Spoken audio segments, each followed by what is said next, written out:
തെരഞ്ഞെടുപ്പ് കമ്മീഷനെതിരായിട്ട് കോൺഗ്രസ് ഉന്നയിച്ചുകൊണ്ടിരിക്കുന്ന വാദങ്ങൾക്കെല്ലാം ശക്തമായ പ്രസക്തിയുണ്ടെന്ന് തെളിയിക്കുന്നതാണ് ധൃതി പിടിച്ചുകൊണ്ടുള്ള ഈ അപ്പോയിൻമെൻറ്റിലൂടെ കേന്ദ്ര ഗവൺമെൻറ് കാണിച്ചിരിക്കുന്നത്.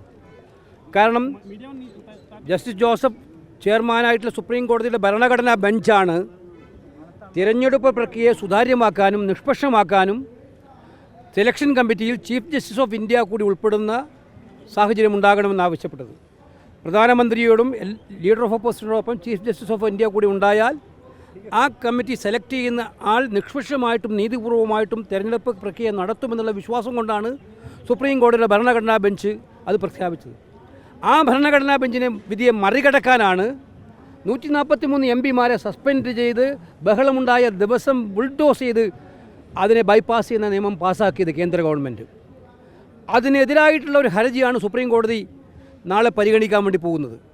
അങ്ങനെ സുപ്രീം കോടതി പരിഗണിക്കാൻ പോകുന്ന ഹർജി സുപ്രീം കോടതി പരിഗണനയിൽ ഉണ്ടാകുമ്പോൾ ലീഡർ ഓഫ് ഓപ്പോസിഷൻ പറഞ്ഞ വളരെ ന്യായമായ കാര്യം, ജെന്യൂനായിട്ടുള്ള കാര്യം, അത് തീരുമാനമാകുന്നത് വരെ ഈ നിയമനം മാറ്റിവെക്കുക എന്നുള്ളതായിരുന്നു.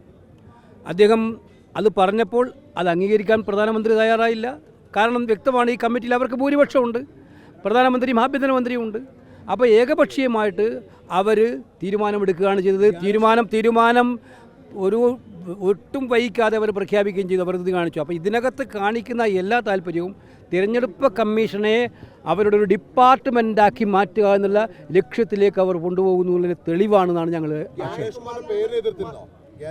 അത് ഞങ്ങളുടെ പേരിന് ഞങ്ങൾ ബേസിക്കലായ ഈ കാര്യമാണ് ഞങ്ങൾ പറഞ്ഞിരുന്നത്. പ്രതിപക്ഷ നേതാവ് പറഞ്ഞ കാര്യം അതാണ്. ഞങ്ങളുടെ ഉന്നയിച്ച കാര്യം ജുഡീഷ്യൽ പ്രോസസ്സ് നടന്നുകൊണ്ടിരിക്കുന്ന ഒരു വിഷയമായതുകൊണ്ട് ആ വിഷയത്തിൽ ആ പ്രോസസ്സിൻ്റെ തീരുമാനം വരുന്നതിന് മുമ്പ് ധൃതി പിടിച്ചൊരു നിയമനം പാടില്ല എന്ന് പറഞ്ഞു കഴിഞ്ഞാൽ, ആ സ്റ്റാൻഡ് എടുത്തു കഴിഞ്ഞാൽ പിന്നെ നിയമനങ്ങളിലെ വ്യക്തികളിലേക്ക് പോകുന്നത് ശരിയായ കാര്യമല്ല എന്നുള്ളത് അതിലേക്കൊന്നും പോയില്ല. പക്ഷേ അതിനകത്തൊക്കെ ശക്തമായ ഡിസന്റ് നോട്ട് ഞങ്ങൾ കൊടുത്തിട്ടുണ്ട്.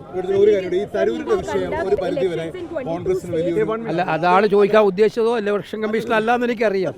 കാരണം മോഡിക്കെതിരെ പറയുന്നത് നിങ്ങൾക്ക് ആർക്കും താല്പര്യമില്ലല്ലോ, നിങ്ങളത് കൊടുക്കൂലല്ലോ. നിങ്ങൾക്ക്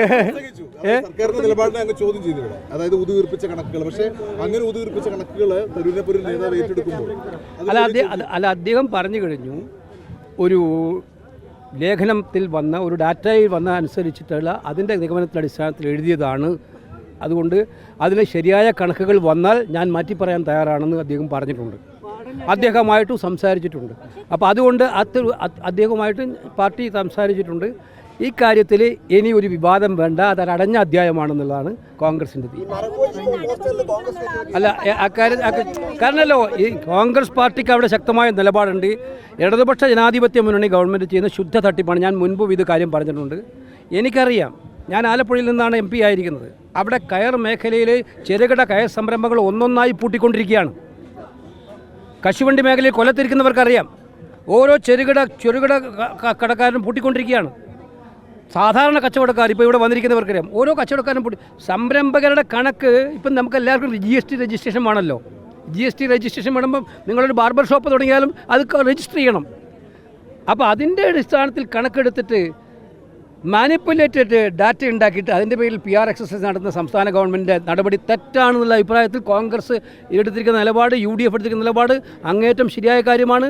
തരൂർജി ഏതോ ഡാറ്റയുടെ അടിസ്ഥാനത്തിൽ എഴുതിയത്, അദ്ദേഹം ശരിയായ ഡാറ്റ കിട്ടിയാൽ അത് മാറ്റി പറയുമെന്ന് പറഞ്ഞിട്ടുണ്ട്. അത് മുഖവിലക്കെടുക്കാനാണ് ഇപ്പം പാർട്ടി ആഗ്രഹിക്കുന്നത്. കോൺഗ്രസ് നേതാക്കൾക്കിടയിൽ ഒരു ഭിന്നാഭിപ്രായമില്ല. കോൺഗ്രസ് നിങ്ങളുടെ ശ്രമമാണ്.